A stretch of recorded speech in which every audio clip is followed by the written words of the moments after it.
Bene, siamo qui con le giornate di Primavera Fai, come vedete la città è stata addobbata in festa per questa apertura dei monumenti, alcuni sono già stati aperti nell'edizione precedente e quest'anno abbiamo delle novità. Intanto il Fondo Antico e la biblioteca si apre per questi 3 giorni. La biblioteca del Barone Antonio Mendola, Palazzo Cafi si partecipa con una mostra dedicata alla Prima Guerra Mondiale e Palazzo Fanara viene aperto anch'esso al pubblico. Potete visitare sicuramente la Chiesa del Rosario, molto bella, l'Istituto Marconi si presenta con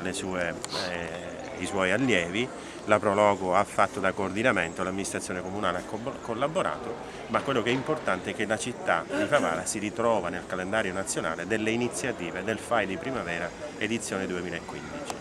In aula hanno avuto la possibilità di prepararsi sia sul piano teorico per la descrizione delle parti dei vari monumenti, hanno evidenziato alcuni particolari sia in fotografia che anche con studi grafico-pittorici.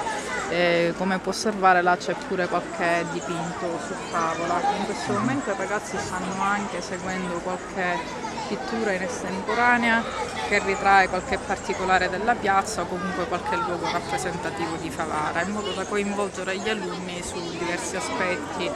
perché non basta avere un monumento nel territorio per conoscerlo bene, è necessario anche osservarlo nei particolari e allo stesso modo studiare la storia di quei particolari, solo così si riesce a valorizzare.